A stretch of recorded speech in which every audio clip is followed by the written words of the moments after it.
हमने ये समझा इससे पहले की क्लास में कि प्रगतिवाद है क्या,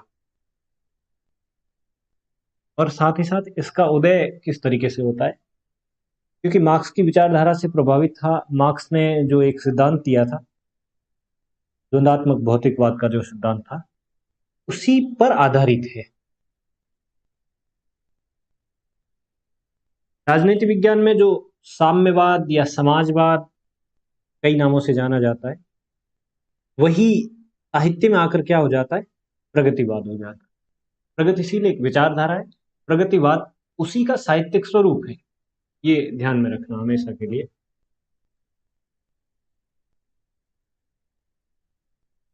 एक राजनीतिक और सामाजिक शब्द है जिसका अर्थ होता है आगे बढ़ना या उन्नति करना, और छायावाद के बाद एक नवीन काव्य धारा के रूप में प्रगतिवादी साहित्य सामने आता है, जो ये कहता है कि समाज, साहित्य सभी को उत्तरोत्तर उन्नति करते रहना चाहिए।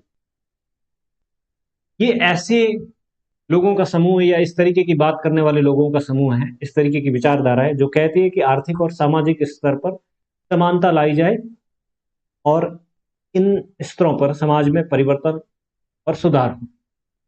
क्योंकि अभी तक जो व्यवस्था चली आ रही थी, अब आप मान के चलिए कि पूंजीवादी व्यवस्था थी विश्व में, या फिर जो सामंतशाही थी इससे पहले, उन व्यवस्थाओं के खिलाफ थे और उसमें एक सुधार की गुंजाइश देखते थे और परिवर्तन चाहते थे। और यही जो है प्रगतिवाद का आधार है, साम्यवाद का आधार है मूलतः। और साम्यवाद में जो जो चीजें होती है उनका साहित्यिक प्रकटीकरण प्रगतिवाद में किया गया है। ध्यान ये रखिएगा, साम्यवादी विचारधारा को लेकर के या मार्क्स के विचारों को लेकर के या फिर मार्क्स के द्वंदात्मक भौतिकवाद के सिद्धांत को लेकर के समूचे विश्व में कविताएं लिखी गई, कला जो है उसका आश्रय लेते हुए इस विचारधारा को प्रोत्साहित किया गया, इस विचारधारा को आगे बढ़ाया गया। और सभी देशों में इसके अलग अलग नाम हैं, कहीं पर किसी नाम से, कहीं पर किसी नाम से। अगर देखा जाए समूचे स्तर पर तो प्रोग्रेसिव एक ऐसा शब्द है जो इसके लिए इस्तेमाल किया गया। आपको पता होगा लंदन में प्रोग्रेसिव राइटर्स एसोसिएशन की स्थापना होती है, और वही जो है भारत में भी प्रगतिशील विचारों की ध्वजवाहक बनती है। 1936 में भारत के संदर्भ में बात करें तो 1936 में, और अगर ये बात की जाए कि पहली बार जो है इस तरीके के लेखक संघ की स्थापना, या फिर ये कहें कि प्रगतिवादी या प्रगतिशील विचारधारा के लेखक संघ का निर्माण जो है ना, वो प्रोग्रेसिव राइटर्स एसोसिएशन के नाम से नहीं हुआ था। फर्स्ट टाइम गोरकी एक लेखक थे, बहुत ही जबरदस्त। आप लोगों में से शायद किसी ने गोरकी के उपन्यास वगैरह पढ़े होंगे। पढ़ा है किसी ने गोरकी को? नहीं सर। नहीं पढ़ा। थोड़ा सा विश्व साहित्य भी आपको पढ़ना चाहिए, वो आपकी दृष्टि को ज्यादा जो है थोड़ा वाइड करता है। क्योंकि भारतीय दर्शन पर, भारतीय साहित्य पर विश्व साहित्य का प्रभाव स्पष्टतः दिखा है। अब जब वो आजादी के लिए प्रयास कर रहे हैं, जब वो स्वाधीनता संग्राम के लिए प्रयास कर रहे हैं, मान के चलिए ये प्रगतिवाद का समय जो है ना, इस समय से बाहर के साहित्य का प्रभाव हम पर पड़ना शुरू हो जाता है। रविंद्रनाथ टैगोर पे सबसे पहले आता है, बांग्ला साहित्य में सबसे पहले आता है, और बांग्ला साहित्य का प्रभाव ये कहें या फिर इनडायरेक्ट वे में आप बात करें तो पाश्चात्य या फिर विदेशी साहित्य का प्रभाव जो है वो हिंदी साहित्य पर भी देखने को मिलता है। इसके वाया, बांग्ला साहित्य के वाया।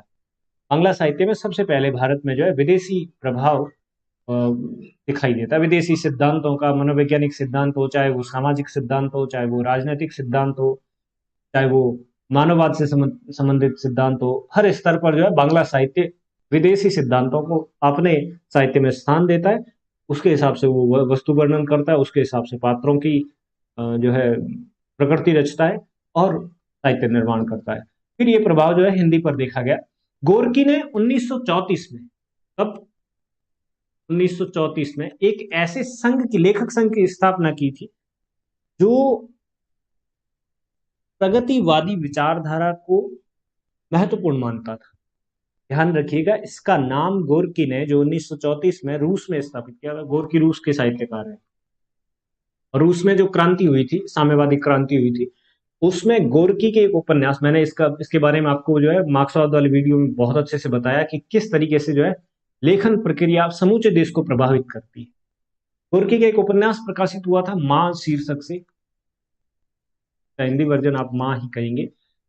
और उस उपन्यास ने सोवियत क्रांति को एक तरीके से ऊर्जा दी थी। रूस का प्रत्येक व्यक्ति जो है क्रांति के लिए उतारू हो गया था। ये जो 1934 में गोरकी के द्वारा एक लेखक संघ की स्थापना की गई, इसको सोवियत लेखक संघ नाम दिया गया, और ये पहला विश्व का पहला कोई लेखक संघ बना था। इससे पहले तक ये परंपरा जो है लेखन कार्य में नहीं थी। पहला कोई संघ बना था 1934 में, गोरकी ने रूस में स्थापित किया था और नाम रखा था इसका सोवियत लेखक संघ।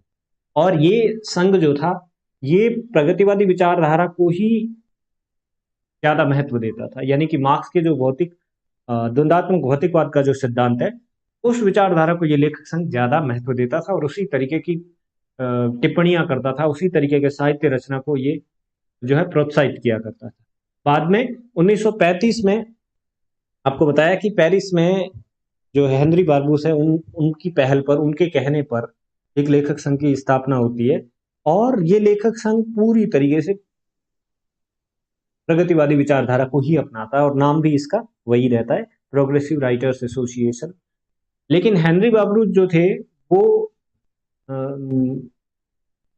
कह सकते हैं कि साहित्य के व्यक्ति नहीं थे, तो उन्होंने एक लेखक थे जिनका नाम था ई एम फॉस्टर, उनको ये बागडोर संभाली और कहा कि आप इसका अच्छे तरीके से नेतृत्व कर सकते हैं, मैं आपके साथ रहूंगा और हम इस लेखक संघ को या फिर इस एसोसिएशन को आगे बढ़ाते हैं। उसी का प्रभाव कहिए 1936 में लखनऊ में एक भारतीय लेखक संघ की पहली सभा आयोजित होती है, पहला अधिवेशन आयोजित होता है, जिसके अध्यक्ष जो है मुंशी प्रेमचंद होते हैं। कहाँ होता है ये? सर लखनऊ में। यस, लखनऊ में, और 1936 में, जिसकी अध्यक्षता मुंशी प्रेमचंद करते हैं।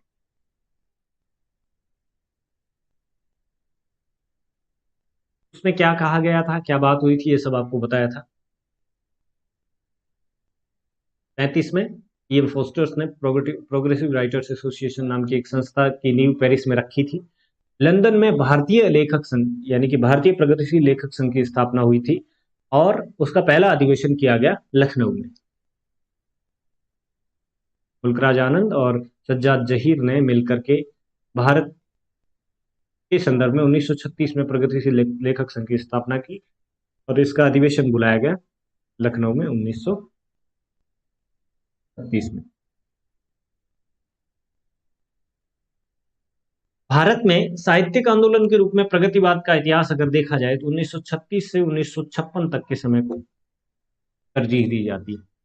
और इस दौरान जो रचनाकार प्रगतिशील विचारधारा की कविताएं लिखते थे या प्रगतिवादी साहित्य लिखा करते थे, उनमें सबसे बड़े नाम ये हैं, केदारनाथ अग्रवाल हुए, नागार्जुन हो गए, रामविलास शर्मा हो गए जो कि आपको छायावाद में भी देखने को मिले थे, रंगे राघव हो गए, शिवमंगल सिंह सुमन हो गए और त्रिलोचन हो गए। ये बड़े रचनाकार हैं जो इस तरीके की रचनाएं लिखा करते थे। नागार्जुन का नाम आया? हाँ, नागार्जुन का आया। व्यापक अर्थ में प्रगतिवाद न तो स्थिर मतवाद है और न ही स्थिर काव्य रूप, बल्कि निरंतर विकासशील साहित्य धारा है। ये तो इसके नाम से ही स्पष्ट हो जाता है। जिस विचारधारा को लेकर के प्रगतिवादी साहित्य चलता है उस विचारधारा में ठहराव नहीं है। इस तरह से पानी अगर एक जगह ठहर जाता है तो वो सड़ जाता है, उसमें बदबू आने लगती है, उसमें कीड़े पड़ जाते हैं। ठीक वैसे ही कोई भी चीज जो ठहर जाती है, स्थिर हो जाती है, फिर उसका कोई विकास संभव नहीं है। तो ये लोग इस बात को स्वीकार करते हैं, इस बात को जो है अपने जीवन में भी उतारते हैं, दिखाते हैं, अपने काव्य में भी इसका इस्तेमाल करते हैं। 1936 से 56 तक का जो समय है वो प्रगतिशील विचारधारा से उत्प्रोत साहित्य का समय है और ये साहित्य खूब चला। एक ऐसा समय था जब इस साहित्य का बोलबाला था। प्रगतिवाद के विकास में अपना योगदान देने वाले परवर्ती कवियों में केदारनाथ सिंह, ध्यान रखिए, के केदारनाथ अग्रवाल है, बड़ा कंफ्यूजन रहता है केदारनाथ सिंह में और केदारनाथ अग्रवाल में, बहुत बड़ा कंफ्यूजन रहता है। जनरली हम लोग अगर बहुत अच्छे से रट के भी जाते हैं ना, पेपर में इस तरीके का कंफ्यूजन क्रिएट करते हैं कि आप जो है उससे बाहर नहीं निकल पाते। इस सिचुएशन में आप बड़े अच्छे से समझिए, पहले तो पहले के कौन है बाद के कौन है, इसको अच्छे से समझ लेंगे तो आपको कोई डाउट मेरे हिसाब से नहीं रहने वाला है। परवर्ती कवियों में देखें तो ये तो है पहली पीढ़ी के कवि, इसके प्रगतिवादी साहित्य के। और उसके बाद देखें तो केदारनाथ सिंह, बड़ा नाम है धूमिल, कुमार विमल, अरुण कमल और राजेश जोशी के नाम इस संदर्भ में लिए जाते हैं। ये भी प्रगतिवादी साहित्य लिखा करते थे। मूल आधार क्या है? मार्क्सवादी दर्शन है। और मार्क्सवादी दर्शन में भी अगर बात की जाए किसी सिद्धांत विशेष की, तो वो है द्वंदात्मक भौतिकवाद का सिद्धांत, जिसके बारे में आपको पहले बताया है। ये मार्क्सवाद का सिर्फ साहित्यिक रूपांतरण नहीं है सिर्फ और सिर्फ, बल्कि प्रगतिवादी आंदोलन की पहचान जीवन और जगत के प्रति एक नए दृष्टिकोण को विकसित करना है। मार्क्स का जो द्वंदात्मक भौतिकवाद का सिद्धांत है वो एक सीमित तार तक चलता है, लेकिन जब वो कला में उतरता है तो कला उसको क्या करती है, उसको निरंतर विकासशील साहित्य धारा में परिवर्तित करती है। ये कला का योगदान है मार्क्सवाद को, कि वो मार्क्स के विचारों को एक ठहराव नहीं देते हैं, बल्कि उसमें उत्तरोत्तर विकास, परिवर्तन की संभावना को ढूंढती है, उसको महत्व देती है। तो एक मार्क्सवादी दर्शन को एक नया रूप मिलता है, नया आयाम मिलता है साहित्य में जब वो उतरता है। बात करते हैं मार्क्सवादी साहित्य की या फिर प्रगतिवादी साहित्य की क्या प्रवृत्तियां रही हैं।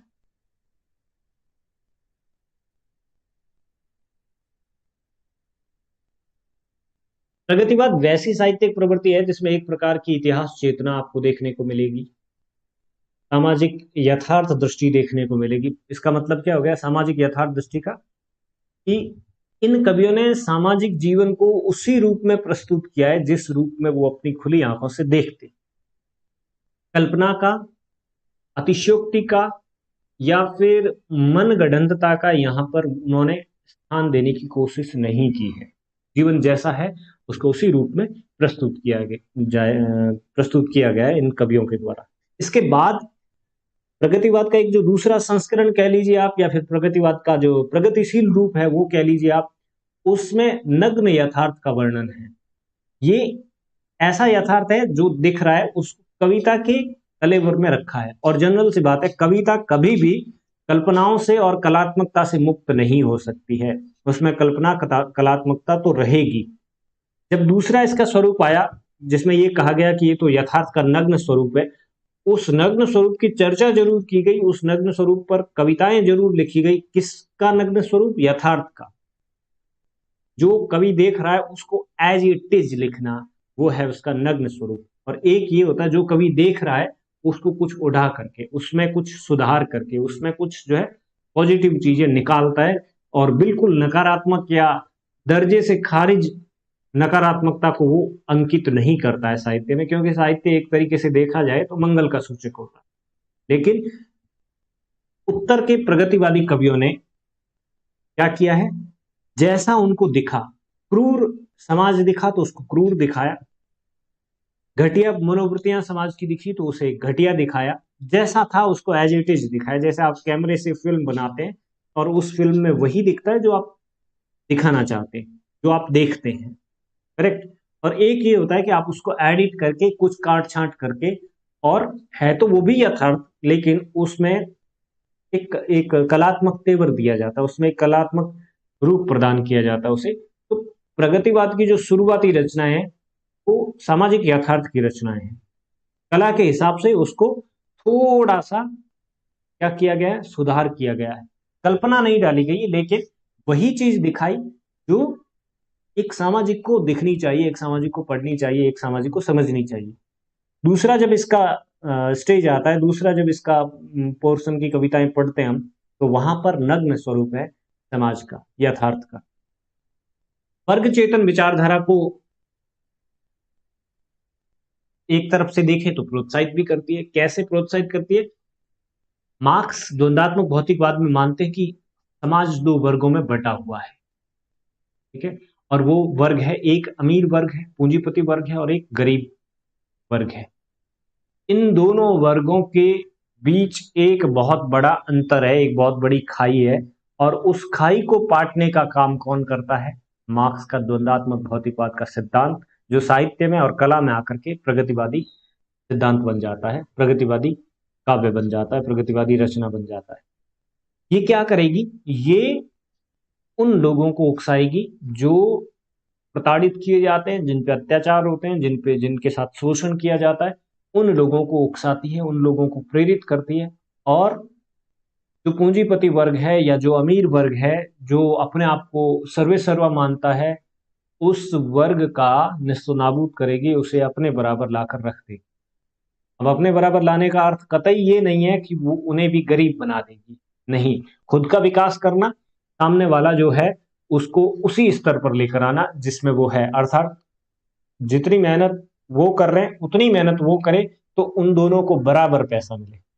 ऐसा नहीं कि उसको भी मेहनत करना बंद करवा दे कि भाई तू भी बंद कर दे कामकाज, हम तो वैसे ही निठल्ले हैं, हम तो वैसे भी कुछ नहीं कर रहे, तो तुम भी बंद कर दे और हम सब एक जैसे हो जाते हैं। इस विचारधारा को नहीं रखा गया है, बल्कि ये कहा गया कि प्रगतिशीलता होनी चाहिए, उसमें उत्तरोत्तर विकास और वृद्धि की संभावनाएं उसमें होनी चाहिए। और जब ऐसा होगा तो निसंदेह वो जो नीचे व्यक्ति है वो सबसे ऊपर वाले व्यक्ति के बराबर पहुंच जाता है। तो वर्ग चेतन विचारधारा को ये मानता है प्रगतिवादी साहित्य। प्रतिबद्धता या पक्षधरता का साहित्य है। इसकी पक्षधरता करता है कमजोर वर्ग की, उसको तैयार करता है, उसको प्रतिबद्ध करता है, जुझारू बनाता है, उसको लड़ने के लिए जो है उसका माइंड सेट तैयार करता है। जीवन आसक्ति है इसमें, प्रगतिवादी कवियों में भी है, प्रगतिवादी साहित्य में भी है। जीवन के प्रति आसक्ति, जीवन के प्रति मोह है। इसीलिए तो आदमी जूझता है, इसीलिए तो आदमी लड़ता है, इसीलिए तो आदमी जो है अपने लिए कुछ करने की संभावनाएं तलाशता है, इसीलिए तो वो प्रगतिशील विचारों को अपनाएगा। जब जीवन आसक्ति नहीं रहेगी, जब हम अपने आप को भाग्य के सहारे छोड़ देते हैं और कहेंगे कि जो भाग्य में लिखा वो मिलता रहेगा, जो भगवान भगवान ने जब जन्म दिया है तो हमें जो है उसके लिए चून की व्यवस्था भी की है, अगर हम ऐसा सोच के बैठ जाते हैं तो हमारे भीतर प्रगतिशीलता या फिर हम विकास की तरफ उन्मुख नहीं हो सकते, फिर हम उत्तरोत्तर नीचे गिरेंगे, क्योंकि भाग्य हमारा कब कब और किस किस तरीके से साथ देगा वो हमें खुद नहीं पता होता है। तो एक गहरी जीवन आसक्ति इनको दिखती है। इसीलिए इस साहित्य में जो भी व्यक्ति चित्रित किया गया है, जो भी पात्र, जो भी स्थान, जो भी वर्णन मिलता है, उनमें जीवन आसक्ति देखने को मिलती है। जीवन के प्रति आसक्ति, आसक्ति का मतलब मोह, प्रेम, लगाव। परिवर्तन के लिए सजगता और एक प्रकार की भविष्य उन्मुखी दृष्टि इन कवियों में मौजूद है, इस प्रकार के साहित्य में मौजूद है, जो प्रगतिवादी साहित्य कहलाता है। ये बड़े स्तर की प्रवृत्तियां हैं जो प्रगतिवादी साहित्य में आपको देखने को मिलती है। क्या यहाँ पर कोई आपका कंफ्यूजन है? बहुत सारी बातों को एक साथ इसमें शामिल किया गया है। नहीं सर। प्रगतिवादी काव्य एक सीधी, सहज, तेज, प्रखर, कभी कभी वो व्यंग्यपूर्ण और आक्रामक काव्य शैली का वाचक है। तो प्रगतिवादी काव्य की शैली कैसी है? सीधी, सहज है, तेज है वो। मतलब तेज, तेज होने का अर्थ क्या हो सकता है आपके हिसाब से? तेज, प्रखर, सीधी, सहज है और तेज, प्रखर है, इसका मतलब क्या हो गया? मतलब जनता पर जो ज्यादा सी- प्रभाव जो डाले। हाँ, जो जनता पर सीधे ज्यादा दिल पर, जो सीधे दिल पर लगे। जो जैसा है उन्हें समाज में जिस तरीके की व्यवस्था, जिस तरीके की परिस्थितियों के दर्शन हो रहे हैं, उसको उसी रूप में प्रस्तुत करना। कई बार आपको लगता है कि जब हमें घर वाले समझाते हैं, मान लीजिए कोई भी काम को लेकर के समझाएं, तो जब बड़े आराम से समझाते हैं कुछ लोगों को तो वो बात लग जाती, मतलब उन्हें उस बात का असर हो जाता है। और कई बार ऐसा होता है कि बार बार आराम से समझाने पर कोई असर नहीं होता है। तब जो है ना आपका वास्तविक रूप दिखाया जाता है, तब आपको बताया जाता है कि ये है, ये तुम हो। आईना दिखाते हैं और उस आईने में आप एज इट इज दिखते हैं, मतलब जो आप हैं वही दिखते हैं। एक तो ये तरीका हो गया कि भाई थोड़ा सुधर जाओ, इस मामले में तुम अपने आप को थोड़ा सा ठीक करो, एक तो ये तरीका हुआ। और दूसरा ये होता है कि आपको एकदम वही चीजें बताई जाती हैं, एक टू डू लिस्ट की तरह कि तुमने ये किया, इसका परिणाम ये हुआ। और इस तरीके की जो बातें होगी वो आपको ज्यादा चोट पहुंच जाएगी, जो आप पर सीधी आकर के लगेगी। ठीक वैसी ही अभिव्यक्ति प्रगतिवादी साहित्य की है। सीधी सहज बात है, उसका प्रभाव व्यक्ति पर सीधा पड़ता है। सीधे पड़ने का मतलब है कि आदमी आराम से सीधे सीधे समझ जाता है कि कहना क्या चाहते हो। कई बार जब है ना, घर वाले जब हमें सीधी बात नहीं करके घुमा फिरा के कोई बात कहते हैं, तो हमें आधी अधूरी समझ में आती, क्योंकि हमारी मैच्योरिटी उस लेवल की नहीं है। तो हम आधी बात को समझते हैं, आधी बात को नहीं समझते हैं, और जब आधी बात समझी जाती है तो उसका प्रभाव भी उसी तरीके का होगा। मार्क्सवादी साहित्य सीधे अंदाज में बात करता है, जो हो रहा है, जो घटित हो रहा है समाज में लोगों के साथ में, उसको उसी रूप में प्रस्तुत करता है। और इस स्थिति में कई बार वो व्यंग्यपूर्ण बात करता है, कई बार वो आक्रामक भी हो जाता है। आक्रामकता इस काव्य में ज्यादा है, व्यंग्यात्मकता में भी आक्रामकता छुपी हुई है। तो ये है इसकी काव्य शैली, मतलब किसी बात को प्रस्तुत करने का इनका अंदाज, इनका तरीका इसी तरीके का। जब हम आगे चल करके कुछ पंक्तियां पढ़ेंगे तो आपको सहज ही अंदाजा हो जाएगा कि इस तरीके से जो है इनकी काव्य शैली रही है। प्रगतिवादी साहित्य को स्व उद्देश्य मानता है, और इसका उद्देश्य है क्या? जनता के लिए जनता का चित्रण करना। जैसे लोकतंत्र होता है, जनता के लिए जनता का शासन, ठीक वैसे ही, और वो शासन भी किसके द्वारा? जनता के द्वारा। प्रगतिवादी साहित्य का उद्देश्य क्या मानता है? जनता के लिए जनता का चित्रण करना। मतलब जो समाज में दिख रहा है उसे साहित्य में स्थान देना, और साहित्य पढ़ करके लोग जो है वो अपने आप को थोड़ा सुधार सके, थोड़ा सा ठीक ढंग से बर्ताव कर सके, ताकि समाज जो है लगातार प्रगतिशील बना रहे, लगातार विकास और वृद्धि की संभावनाएं तलाशता रहे, अपने आप को जो है खपाता रहे। दूसरे शब्दों में कहें तो वो कला कला के लिए है कि सिद्धांत में यकीन नहीं करता, बल्कि कला जीवन के लिए है कि फलसफे को ज्यादा महत्व देता है। कला को कला दिखाने के लिए इस्तेमाल करना, मतलब कि इसका अर्थ ये हो गया,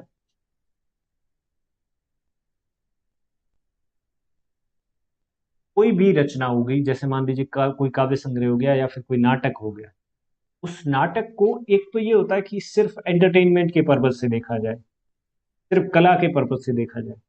दूसरा ये तरीका होता है कि उस नाटक को या कहानी को या फिर काव्य को एंटरटेनमेंट के साथ साथ जीवन को समझने के लिए देखा जाए। प्रगतिवादी साहित्य कला के दूसरे रूप को ज्यादा महत्व देता है, और वो इसी वजह से अपने साहित्य में कलात्मकता की बजाय क्या करता है, कला का सहारा लेते हुए कुछ जीवन मूल्य सिखाने की कोशिश करता है, कुछ बात, नई बात सिखाने की कोशिश करता है। वो मानता है कि कला जो है वो जीवन को और ज्यादा उत्कृष्ट और ज्यादा प्रगतिशील बनाने के लिए जन्मी है। उसका इस्तेमाल हमें क्या करना चाहिए? मानव विकास के लिए करना चाहिए, न कि सिर्फ और सिर्फ मनोरंजन के लिए, या सिर्फ और सिर्फ इसलिए कि वो एक कला है और उसको कला की दृष्टि से देखिए, परखिए और बस निकल जाइए। इसमें वो बिलीव नहीं करता, बल्कि कला को इसलिए वो इस्तेमाल करना चाहते हैं ताकि उससे समाज में एक परिवर्तन आए, ताकि उससे समाज पे कोई इम्पैक्ट पड़े, और समाज जो है उस कलाकृति से, उस रचना से कुछ सीख ले सके और उत्तरोत्तर प्रगतिशीलता पर अग्रसर हो सके। बात समझ में आई? दो बातें यहां से, कोई डाउट है? No sir. ये चीज, जनता के लिए जनता का चित्रण करना, ये प्रगतिवादी साहित्य का उद्देश्य है। दूसरी चीज, वो कला को सिर्फ और सिर्फ कला की दृष्टि से नहीं देखता है, बल्कि कला को जीवन के लिए देखता है, या फिर कला में जीवन शैली को उतारता है, ताकि लोग उसे देख सकें, लोग उसे समझ सकें, और देखने समझने के बाद उसको अपने जीवन में अप्लाई कर सकें, ताकि जीवन जो है प्रगतिशील विचारधारा में ढलने लगे, उत्तरोत्तर विकास और वृद्धि की संभावनाएं अपने जीवन में खोजने लगे मानव। इसलिए वो कला का इस्तेमाल करते हैं, न कि इसलिए कि वो उन्हें कला दिखानी है। जैसे उदाहरण से, इसको एक और उदाहरण से समझिए, ज्यादा क्लियर होगा। मान लीजिए आप बहुत अच्छी पेंटिंग बनाते, ठीक, और आपने नदी बनाई, फूल बनाए, पहाड़ बनाए, झरने बना दिए, सुंदर सुंदर से दृश्य बनाए। इसका मतलब क्या हो गया? आप कला को कला के लिए इस्तेमाल कर रहे हैं। कला का प्रयोग क्यों कर रहे हैं? आप अपनी कलाकारी दिखाने के लिए, आप अपनी इमेजिनेशन दिखाने के लिए कि इतना मैं जो है काल्पनिक तरीके से सोच सकता हूँ।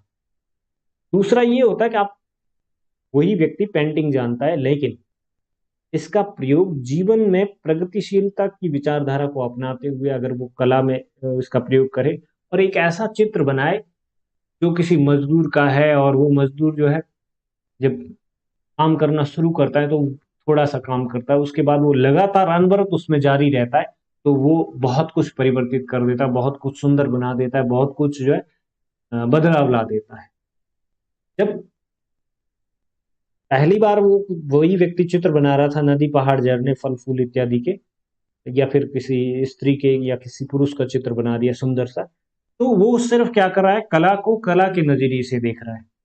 दूसरे स्तर पर जब वो चित्र बना रहा है और उसमें अपनी प्रगतिशील विचारधारा को रख रहा है और ये दिखाने की कोशिश कर रहा है कि अगर आप मेहनत करेंगे तो आप यहां तक पहुंच सकते हैं, और अगर आप मेहनत नहीं करेंगे तो आप इस स्तर पर ही रहेंगे।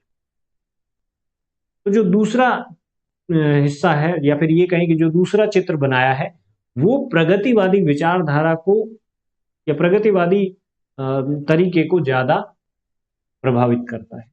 मतलब उसको, उसमें जो है प्रगतिशील विचारधारा हावी है। ठीक वैसे ही जैसे एक रचनाकार कविता लिखता है और वो अलग अलग छंदों का प्रयोग करते हुए सुंदर नारी चित्रण करता है और श्रृंगार का अच्छा जो है प्रयोग करते हुए एक अच्छा साहित्य लिख देता है। इसका मतलब क्या हो गया? वो कला का इस्तेमाल कला के लिए कर रहा है, कला प्रस्तुत करने के लिए, अपने भीतर की कला को लोगों के सामने रखने के लिए वो जो है इस काव्य रचना की प्रस्तुति दे रहा है। दूसरी तरफ वही रचनाकार समाज में एक बदलाव लाने के लिए, समाज में प्रगतिशील विचारधारा को लाने के लिए और एक सही दिशा देने के लिए समाज को एक ऐसी काव्य रचना रचता है जिसका एक उद्देश्य होता है, जिससे लोगों को पढ़ने के बाद कुछ सीख मिलती है। अब ये जो दूसरा रूप है ना, ये प्रगतिवादी रूप है। क्लियर? ये मानता है कि कला जीवन के लिए है, कला सिर्फ कला के लिए नहीं है, बल्कि कला जीवन को उत्कृष्ट बनाने के लिए, उसे प्रगतिशील बनाने के लिए है। मेरे हिसाब से अब तो कोई डाउट नहीं होना चाहिए। नहीं सर।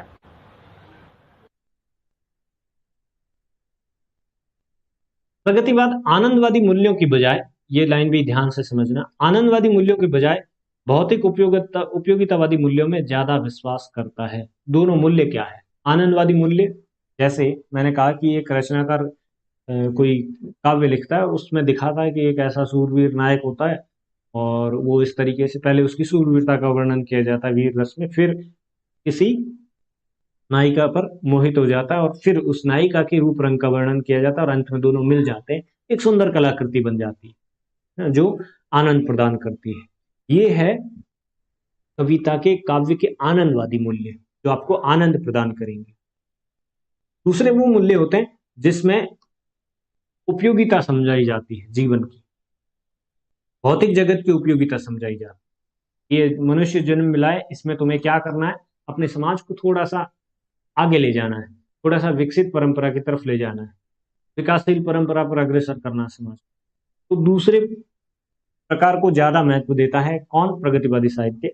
वो कला को कला की बजाय कला को जीवन के लिए इस्तेमाल करना चाहता है, जीवन में जो है भौतिक उपयोगितावादी सिद्धांत का या इन मूल्यों का सहारा लेते हुए उत्तरोत्तर विकास वृद्धि की संभावनाएं तलाशता है।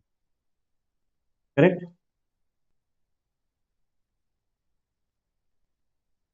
राजनीति में जो समाजवाद है, या फिर इसको आप ये भी कह सकते हैं साम्यवाद, राजनीति में जो साम्यवाद है वही साहित्य में क्या है? प्रगतिवाद है, वही विचार है, वही दृष्टिकोण है। लेकिन राजनीति विज्ञान में जो समाजवाद कहलाता है, वही समाजवाद साहित्य में क्या बन जाता है? प्रगतिवाद बन जाता है। जैसे इसको किस तरीके से समझा जाए ज्यादा क्लियर होगा? जैसे जैसे मान लीजिए एक टीचर है, अब अगर उसको टीचर कहेंगे तो इसका मतलब ये आइडेंटिफाई नहीं हो रहा है कि वो किस चीज का टीचर है और कौन से लेवल का टीचर है वो भी टीचर। अब उसको पीआरटी कहें, टीजीटी कहें, पीजीटी कहें, प्रिंसिपल कहें, वाइस प्रिंसिपल कहें, या कई बार मान लो एकेडमिक में कोई ऑफिसर है तो उसको भी टीचर ही बोलते हैं। अब उसका क्या हो गया, जब हम उसको दूसरे संस्करण में डालते हैं, जब हम दूसरे रूप में देखते हैं, पहले वो एक आदमी है, आदमी में खोजते हैं कि इसका क्या प्रोफाइल है, तो वो एक टीचर है, और टीचर में प्रोफाइल देखते हैं तब हमें पता चलता है कि वो एक टीजीटी है। ठीक वैसे ही एक पोर्शन में राजनीति विज्ञान में जो समाजवाद कहलाता है, वही चीज जब साहित्य में देखी जाती है, साहित्य में उसी विचारधारा पर आधारित रचना पढ़ी जाती है, तो हम कहते हैं कि इस पे ये प्रगतिवादी प्रकार की रचना है, ये प्रगतिवादी टाइप की रचना है। और जब हम राजनीति विज्ञान में उन्हीं विचारों को पढ़ते हैं तो वो क्या कहलाते हैं, समाजवाद या साम्यवाद कहलाते हैं। बाकी कोई अंतर नहीं है। इसका साहित्यिक वर्जन है जो प्रगतिवाद कहलाता है, और इसका राजनीतिक वर्जन जो है वो समाजवाद या साम्यवाद कहलाता है।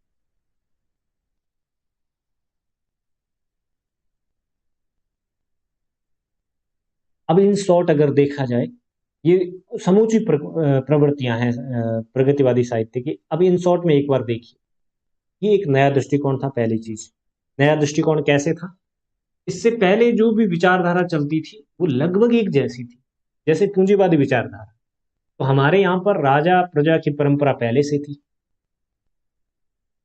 उसके बाद अंग्रेज आए, साम्राज्यवादी नीतियां उन्होंने लागू की, अपना साम्राज्य बढ़ाना है, और चाहे उसके लिए जनता का जो भी शोषण हो, वो जितना हम कर सकने में सक्षम है उतना शोषण करके अपने साम्राज्य को विस्तार देना है, अपने साम्राज्य को मजबूत बनाना है। कि वही परंपरा, वही दृष्टिकोण था जो सामंतशाही या सामंतवादी विचारधारा के अंतर्गत आता है। लेकिन प्रगतिवादी या प्रगतिशील विचारधारा जो थी, वो राजा और प्रजा में कोई भेद नहीं मानती है। राजा भी वही मानव है और प्रजा भी वही मानव है, दोनों प्रकृति के हिसाब से बराबर होने चाहिए। इस वजह से इस दृष्टिकोण को ज्यादा महत्व दिया गया। इस वजह से इस दृष्टिकोण को एक तरीके का नया दृष्टिकोण होने के कारण अटेंशन मिली। पुराने और रूढ़िबद्ध जीवन मूल्यों का इसने त्याग किया है। नया दृष्टिकोण तभी बनता है ना जब हम आप पुरानी बातों को या पुराने जीवन मूल्यों को, पुरानी परंपराओं को, पुराने सिद्धांतों को त्याग देते हैं, जो रूढ़ियां बन गई हमारे लिए। और ये रूढ़ियां जो अच्छी होती है उनको तो हम आगे उत्तरोत्तर प्रयोग में लाते हैं, और जो अच्छी नहीं होती उनको हम छोड़ देते हैं। यही प्रगतिशील विचारधारा है। तो इस साहित्य ने या फिर प्रगतिशील विचारधारा ने पुराने रूढ़िबद्ध जीवन मूल्यों को त्याग दिया। इस वजह से ये जो है एक नया दृष्टिकोण बनता है और लोगों को प्रेरित करता है।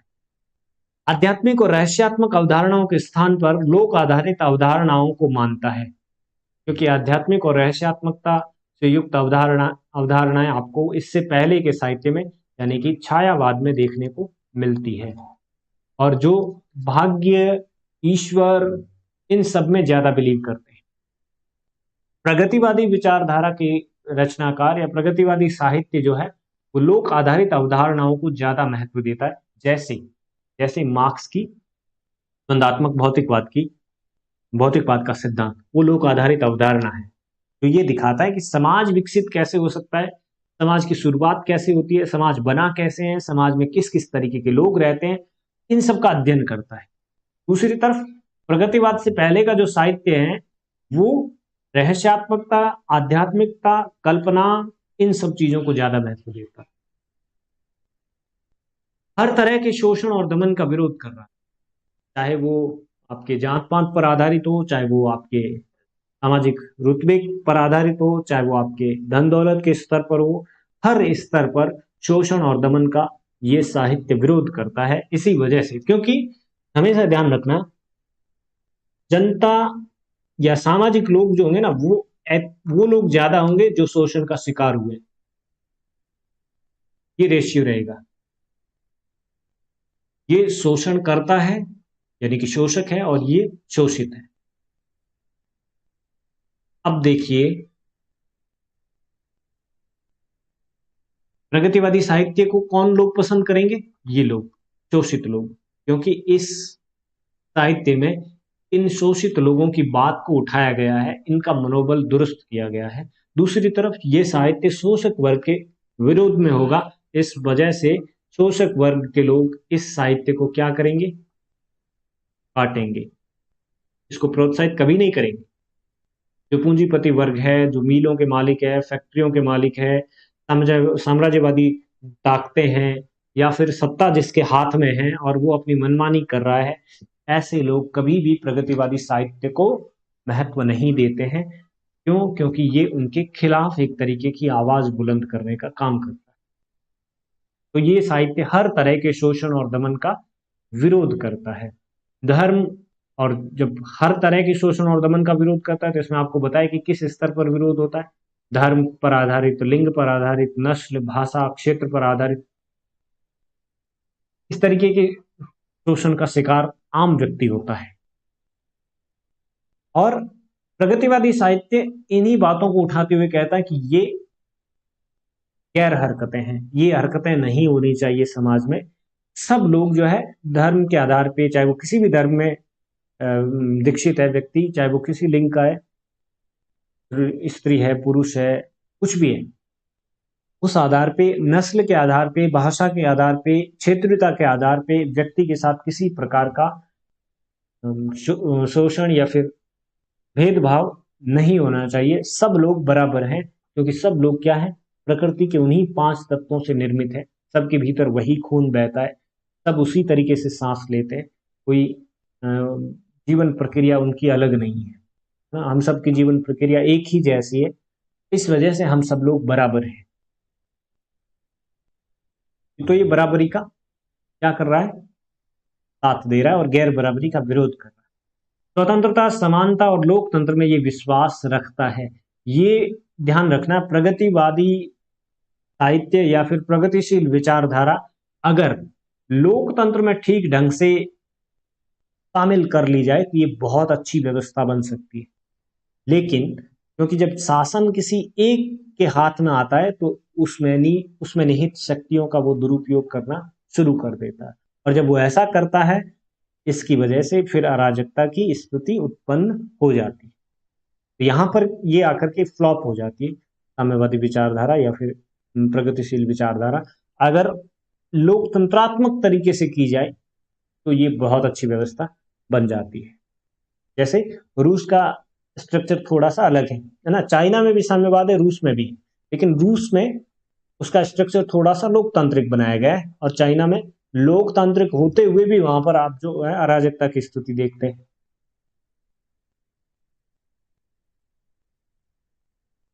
परिवर्तन और प्रगति में विश्वास करता है, ये इसका मूल है। मेहनतकश लोगों के प्रति गहरी सहानुभूति है, जो मेहनत करें उसे उसका फल प्राप्त हो, उसे उसका हक मिले, ऐसा प्रगतिवादी साहित्य सोचता है और उन्हीं के बारे में वर्णन करता है। नारी पर हर तरह के अत्याचार का ये विरोध कर रहा है, क्योंकि इससे पहले ये माना गया, या ये जो समय है प्रगतिवादी साहित्य का या फिर प्रगतिशील विचारधारा जब सामने आती है, इससे पहले तक ये माना गया कि जो चित्रित किया गया साहित्य हो या फिर कहीं भी हो समाज में कला के माध्यम से वगैरह वगैरह से, कि स्त्री जो है वो अबला है, वो हर स्तर पर पुरुष का बराबरी पर मुकाबला नहीं कर सकती, उसे निर्भर रहना पड़ेगा।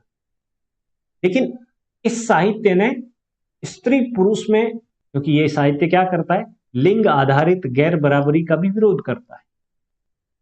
स्त्री पुरुष सब बराबर हैं, तो जितने भी प्रकार से नारी पर आक्षेप लगाए जाते थे उनका, नारी को जहां पर अबला बताया जाता था, नारी को जहां पर सीमित शक्तियों का स्रोत बताया जाता था, वहां पर इस प्रगतिवादी साहित्य ने क्या किया है, असीमितताएं, वो जो बाउंडेशन था उस बाउंडेशन को तोड़ने की कोशिश की और कहा कि सब बराबर हैं। अर्थात धर्म पे, लिंग पर, नस्ल या भाषा, क्षेत्र इत्यादि के आधार पर आप किसी को भी गैर बराबर नहीं ठहरा सकते, क्योंकि सबके अंदर ताकत है, सबके अंदर बुद्धि है, सबके अंदर जो है वही चीजें हैं जो हम जो है किसी व्यक्ति को बड़ा बनाते हैं, किसी को छोटा बनाते हैं। अर्थात जब बराबर की चीजें हैं, जब बराबर शक्तियों का बैलेंस है, तो क्यों हम गैर बराबरी की बात करते हैं। नारी पर जितने भी प्रकार के अत्याचार हो रहे थे उनका विरोध किया, उसे उसके सबल पक्ष को ज्यादा महत्व दिया गया। जैसे आपने कविता पढ़ी है, वह तोड़ते पत्थर इलाहाबाद के पत्थर, इस तरीके का अ, दृश्यांकन कवि ने अपनी कविता के माध्यम से किया, ये बताने के लिए कि ताकत उसमें भी उतनी ही है जितनी कि एक पुरुष में हो सकती है। साहित्य का लक्ष्य सामाजिकता में मानना, ये सामाजिकता के पक्ष में बात करते हैं। इसी वजह से तो ये क्या है, समाजवाद है। समाजवाद की अवधारणा पर ये साहित्य काम करता है। एक ऐसे समाज की स्थापना करना चाहता है जहां पर सब लोग बराबर के हो, सब लोगों को जो है बराबर का हक मिले, संपत्ति पर सबका समान हक हो, इस तरीके की व्यवस्था ये जो विचारधारा है वो लाना चाहती थी, और इस तरीके की विचारधारा का समर्थन प्रगतिवादी साहित्य ने दिया है। यहां तक कोई डाउट है? No sir. इजी है, इतना ज्यादा मुश्किल नहीं है, बस कॉन्सेप्ट आपके दिमाग में होना चाहिए। द्वंदात्मक भौतिकवाद अगर आपके दिमाग में बैठ गया अच्छे से, तो उसके बाद ज्यादा समस्या नहीं आएगी। प्रगतिवादी काव्य की विशेषताएं: समाजवादी है, यथार्थवाद और सामाजिक यथार्थ का चित्रण करता है। यथार्थ का मतलब क्या है, वास्तविकता। समाजवाद का मतलब क्या है, एक ऐसी व्यवस्था जिसमें प्रत्येक व्यक्ति संसाधनों का बराबर उपयोग कर सके, है ना। जैसे स्कूल बनाया या सामुदायिक भवन बनाया। सामुदायिक भवन बनाया, आप लोग देखते होंगे ना, गांव में ऐसे सीन ज्यादा देखने को मिलते हैं। मान लीजिए एक सामुदायिक भवन बनाया हुआ, और वो सामुदायिक भवन गांव के सबसे प्रतिष्ठित या सबसे ताकतवर इंसान के घर के पास में है, तो वो उसका जैसा चाहे उपयोग कर लेगा। लेकिन एक पिछड़े व्यक्ति को, चाहे वो धर्म के आधार पर पिछड़ा है, चाहे वो जाति के आधार पर पिछड़ा है, चाहे वो संख्या बल के आधार पर पिछड़ा है, चाहे वो जो है धन के आधार पर पिछड़ा है, उस पिछड़े वर्ग वर्ग के व्यक्ति का उस सामुदायिक भवन पर एक तरीके से देखा जाए कोई अधिकार हमें दिखता नहीं है। वो उसका उपयोग भी करने के लिए निर्भर करेगा। ये स्थिति समाजवाद में नहीं होती है। समाजवाद में चाहे वो, पहली चीज तो उसमें कोई स्तर होता ही नहीं, प्रत्येक व्यक्ति समाज का बराबर है और उसका समाज के संसाधनों पर बराबर का अधिकार है। उसकी कोई व्यक्तिगत संपत्ति हो ही नहीं सकती है। जैसे उसका खेत है, उसका घर है, वो भी किसका है, राज्य का है। चाइना में इस तरीके का समाजवाद है, तरीके का साम्यवाद है। और दूसरी तरफ रूस में ये है कि आपके पास व्यक्तिगत संपत्ति हो सकती है, लेकिन एक सीमा तक। मान लीजिए ये कह दिया जाए कि आपके पास मैक्सिमम 25 लाख का घर हो सकता है, उसके बाहर का घर आप नहीं बना सकते, कोई नहीं बना सकता है, चाहे वो कितना भी पैसे वाला है, चाहे वो कुछ भी है। शादी में आप इतना खर्च कर सकते हैं, इससे ज्यादा आप नहीं खर्च कर सकते। जब ये सीमाएं बंध जाती है ना, और एक सीमाएं सामान्य, ऐसा नहीं कि उससे उसका रुतबा बढ़ जाएगा या पैसा खर्च करने से ये हो जाएगा वो हो जाएगा, उस तरीके की सीमाएं नहीं, सामान्य सीमाएं तय की गई, ताकि हर व्यक्ति जो है, आम व्यक्ति उस तक पहुंच सके, उस सीमा को प्राप्त कर सके, उस सीमा तक वो जो है इन्वेस्ट कर सके। हर व्यक्ति को समाज के संसाधनों का उपयोग करने का बराबर अधिकार हो। मान लीजिए रेल सेवा है, मान लीजिए बस सेवा है, मान लीजिए कोई पद है, तो एक योग्यता निर्धारित कर दी कि ये योग्यता वाला व्यक्ति समान रूप से इस पद पर आ सकता है, यहां पर किसी प्रकार का कोई भेदभाव नहीं किया जाएगा। यह है समाजवाद व्यवस्था, समाजवादी यथार्थवाद। प्रगतिवादी साहित्य ने इस समाजवादी यथार्थवाद को स्थापित करने के लिए, क्योंकि हमारे यहाँ पर तो ऐसी व्यवस्था के दर्शन ही नहीं हो रहे थे, इस तरीके की व्याख्या ही सुनने को नहीं मिल रही थी कि समाजवाद जैसी कोई परिकल्पना है, तो भारत में विशेष करके किस तरीके का समाजवाद हो सकता है, पहले तो इसका प्रोत्साहन किया जाए। फिर दूसरी बात ये कि क्योंकि ज्यादातर लोग शोषित थे, इसलिए उनको एक ऐसा सपना दिखाया गया, ये बताया गया कि अगर आप इस हिसाब से काम करेंगे तो आपको ऐसी जीवन शैली देखने को मिलेगी। और इस वजह से शुरुआत में प्रगतिशील विचारधारा का खूब समर्थन हुआ। और मैं मानता हूं कि देश की आजादी के लिए जो आंदोलन हो रहा था, उसको एक तरीके से एनर्जी मिली, वो आंदोलन बूस्ट हुआ। अरे सब बराबर होने की बात भी संभव हो सकती है, ये बात पहली बार लोगों के दिमाग में आई। वरना तो लोग परंपराओं से, पीढ़ियों से, दशकों से, सदियों से यही चीज देख रहे थे, यही चीज भोग रहे थे, यही चीज जी रहे थे कि राजा का बेटा राजा होगा और मजदूर का बेटा मजदूर ही होगा। गरीब परिवार में जन्मा हुआ व्यक्ति गरीब ही रहेगा और एक अमीर परिवार में जन्मा हुआ व्यक्ति अमीर ही रहेगा। ये परंपरा थी और कोई 150 सालों की परंपरा नहीं थी,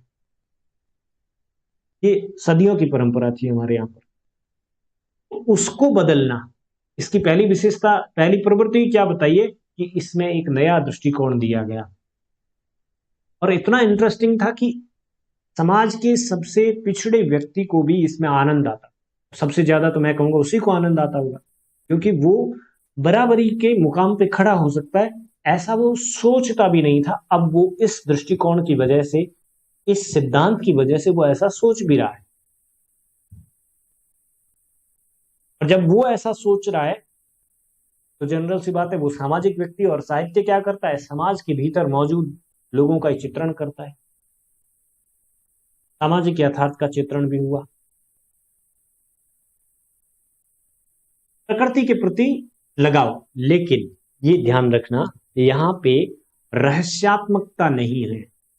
जैसे छायावाद में प्रकृति के प्रति कवि पूरी तरीके से झुका हुआ है, वहां पर मिस्टेक क्या करता है, उसको मिस्टेक नहीं कह सकते, लेकिन प्रगतिवादी साहित्य के हिसाब से वो मिस्टेक है ये कि वहां पे वो अनाम दुनिया में ले जाता है, वहां पर वो उसको भगवान मानने लगता है, वहां पर वो उसको एक जाल की तरह प्रस्तुत करता है।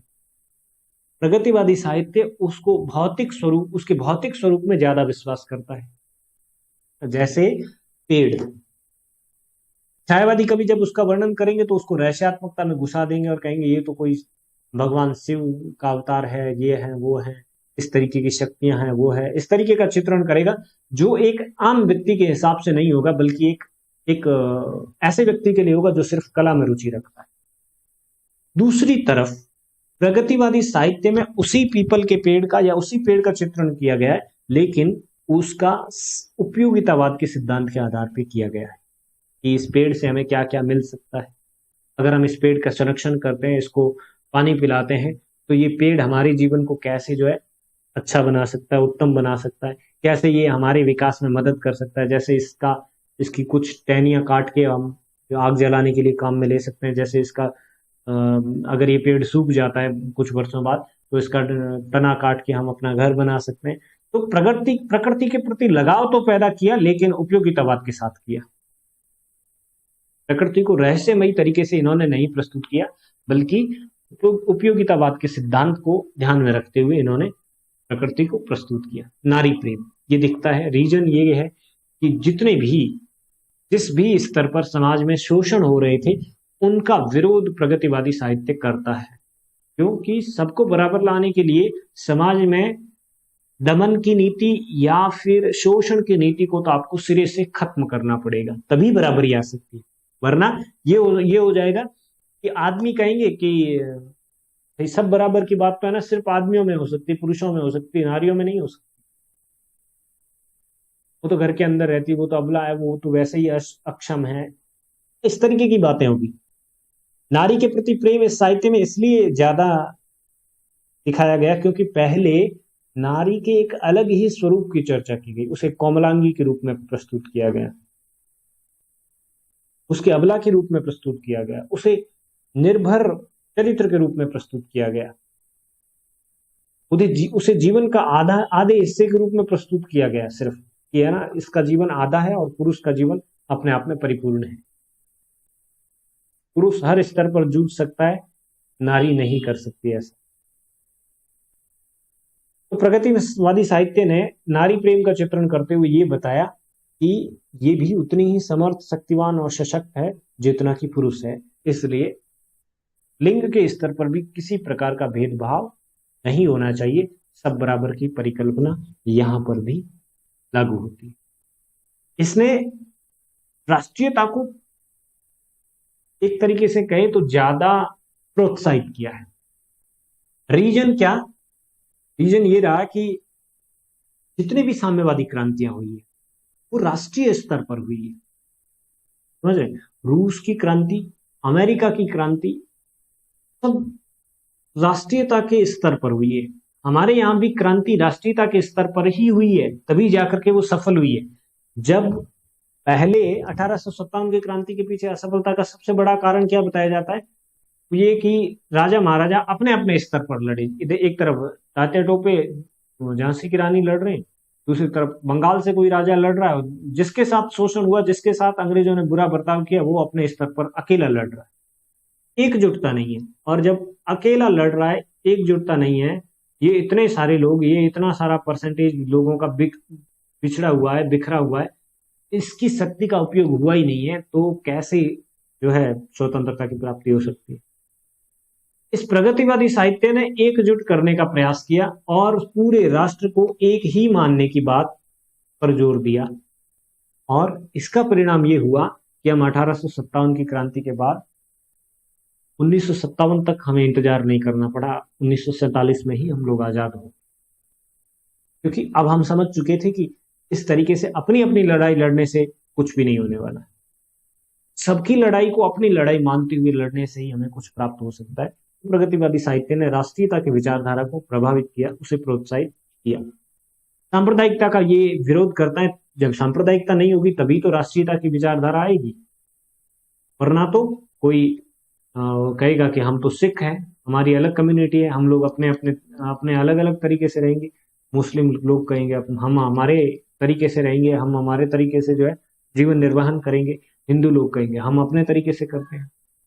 तो इसने सांप्रदायिकता के स्तर पर भी किसी प्रकार का कोई विरोध या फिर ये कहें कि कोई भेद नहीं किया, सांप्रदायिकता का विरोध किया है कि आप जो है हिंदू मुस्लिम सिख ईसाई के नाम पर मत लड़िए, ये हमारे देश और समाज के विकास के लिए घातक सिद्ध होगा। आप अपने आप को एक राष्ट्र का नागरिक मानते हुए जब लड़ेंगे, जब आगे बढ़ेंगे, जब प्रगति की रास्ते पे चलेंगे, तभी हमारा विकास संभव है, अन्यथा नहीं। जनता की भाषा में जनता की बातें की, बोधगम्य। बोध का मतलब होता है ज्ञान और गम्य का मतलब है एक से दूसरे में। पहले का जो साहित्य है, प्रगतिवादी साहित्य से पहले का साहित्य, विशेष करके छायावाद का जो साहित्य है, वो इंटेलेक्चुअल पर्संस के द्वारा लिखा हुआ साहित्य है और इंटेलेक्चुअल पर्संस के लिए, मतलब बौद्धिक व्यक्तियों के द्वारा लिखा गया साहित्य बौद्धिक व्यक्तियों के लिए। प्रगतिवादी साहित्य ऐसा साहित्य है जो सबके लिए है, बौद्धिक के लिए भी है, सामान्य व्यक्ति के लिए भी है, हर स्तर के व्यक्ति के लिए, और उसकी भाषा ऐसी है जो आम जनता की भाषा है, उस भाषा में बात करता है। इसलिए इन बातों का प्रभाव भी लोगों पर ज्यादा हुआ। मुक्त छंद का प्रयोग किया। मुक्त छंद का आधार जैसे सामान्य रूप से देखे जाए तो कजरी है, लावणी है, ठुमरी है, लोकगीत इत्यादि हुए, उनका प्रयोग करते हुए ये साहित्य ज्यादा लिखा गया ताकि लोगों से ज्यादा जुड़ सके, ताकि जनता की भाषा में ही जनता से बात की जा सके। ये एक इंपॉर्टेंट चीज थी। पहले से लोग प्रचलित काव्य शैलियों का इस्तेमाल किया, विशेष करके मुक्त छंद का प्रयोग किया, और इसमें भी ऐसे लोकगीतों का इस्तेमाल किया गया जो प्रचलित थे। कोई समस्या?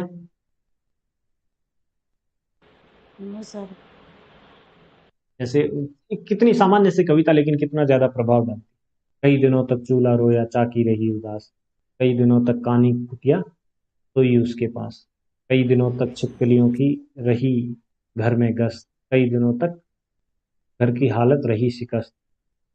सामान्य सी बात है। भाषा का स्तर देखें तो जनता की भाषा में जनता से बात की जा रही है, बोधगम्य भाषा का प्रयोग हुआ है।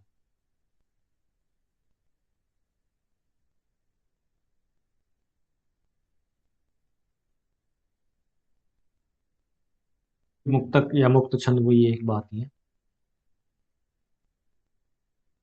छायावाद में और प्रगतिवाद में अंतर क्या है? कुछ अंतर जो है ना वो कीनने लायक है, उनको हमें ध्यान में रखना है।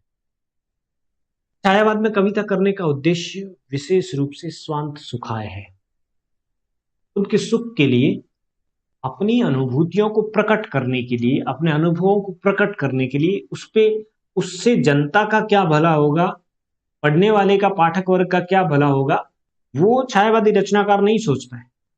उसे तो बस अपना अपनी बात कहनी है, उसे अपनी अपनी सुख की पड़ी है, स्वांत सुखाय रचना है। और दूसरी तरफ प्रगतिवादी काव्य जो है वो बहुजन हिताय बहुजन सुखाय की कल्पना पर काम करता है। इससे बहुत सारे लोगों को फायदा होगा, इससे समाज में एक परिवर्तन आएगा, समाज जो है एक सही दिशा और दशा तय करेगा। इस प्रकार का साहित्य प्रगतिवादी साहित्य। और छायावादी काव्य अभिव्यक्ति है किसकी? खुद की अभिव्यक्ति खुद के लिए सबसे पहले, फिर उसके बाद दूसरे लोग उससे कुछ सीख सकते हैं, वो निर्भर करता है।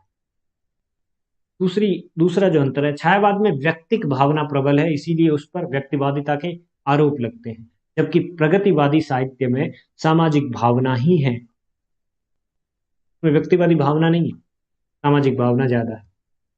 छायावाद में अतिशय कल्पनाशीलता को स्थान दिया गया और इसी वजह से रहस्यात्मकता ज्यादा आ गई, और इसी वजह से पाठक वर्ग कम होने लगता है छायावाद का। छायावाद के समय में सबसे कम पाठक वर्ग जुड़ा साहित्य के साथ, और प्रगतिवादी विचारधारा के समय सबसे ज्यादा पाठक वर्ग जुड़ा साहित्य के साथ। जबकि प्रगतिवाद में ठोस यथार्थ का वर्णन किया गया है, जो जैसा है उसको उसी रूप में प्रस्तुत किया गया। हाँ, इसके दो स्वरूप देखने को मिलते हैं, एक सामाजिक यथार्थ है और एक नग्न स्वरूप है, यथार्थ का नग्न स्वरूप। उसमें तो और ज्यादा जो बेहद क्रूर लोग थे या बेहद क्रूर घटनाएं, उनको उतनी ही क्रूरता से प्रस्तुत किया गया। दूसरी तरफ सामाजिक यथार्थवाद में क्या ध्यान रखा गया कि थोड़ा सा, क्योंकि हम साहित्य लिख रहे हैं, क्योंकि हम कलात्मक रूप दे करके उसको प्रस्तुत करने जा रहे हैं, तो उसके उस नग्न स्वरूप पे एक ऐसा कपड़ा डाला गया जिससे कि उसका स्वरूप दिखे भी, लेकिन पूरी तरीके से नहीं। अर्थात बहुत क्रूर है तो उसकी क्रूरता को कुछ कम किया गया। ये मुख्य अंतर है छायावाद में और प्रगतिवाद में, जो हम बड़ी आसानी के साथ किसी भी कविता के माध्यम से समझ सकते हैं।